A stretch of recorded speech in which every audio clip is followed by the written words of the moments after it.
Kamusta? Wala. Hey, what's good? This is New Prodigy Adventures and nandito kami ngayon sa Baguio, sa Baguio Pass Hotel. Check out natin ang Mr. Ching's Cuisine Chinese Restaurant. Let's go! So, nasa Baguio kami for a couple of days and nirecommend ng aming friend and drummer na si Tupe itong Mr. Ching's Cuisine. So, nasa kabaan siya ng Legarda Road dito sa Baguio. And yeah, typical Chinese restaurant na, yung mga may pork asado, beef mami, things like that. And yeah, affordable in price. Okay, paano mo na-discover to, bro? Itong lugar na to? Back in 2015, merong event ceremony. Tattoo convention kami, Visit Fest.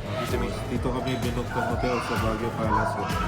Tapos dati ko namin nakainan lagi ito. Mr. King. Ganito lang kalit yung labo nila dati. Sino ba to si Oka ba yung kasama? Could be. Ang laki na niya.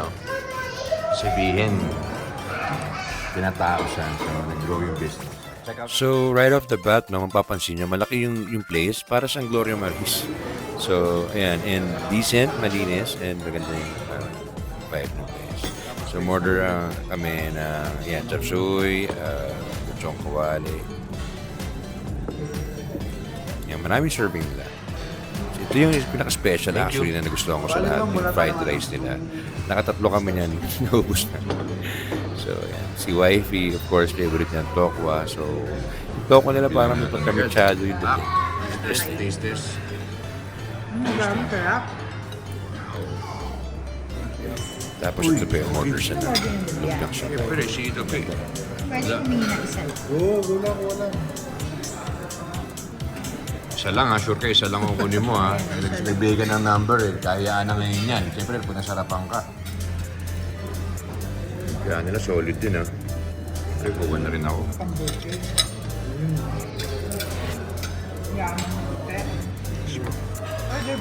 Order din ako na fish fillet. Guys, kuha kayo ha. Sa crab, of course. Fish fillet and white sauce. And syempre, pag kumakain ka ng Chinese or whatever food, mahilig talaga ako sa chili oil, chili sauce. Lagyan mo ng konting soy sauce para umami.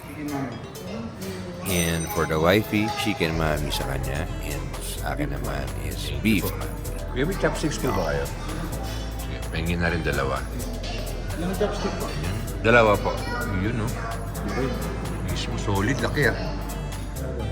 Dahil hindi ba lagi yung sauce? Solid, oh. Kapal ah. Yeah.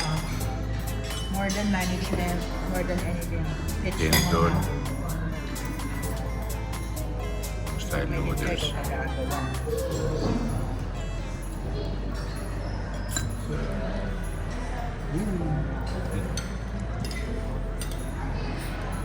Kamusta? Wala. Okay. Test natin yung taste test tayo.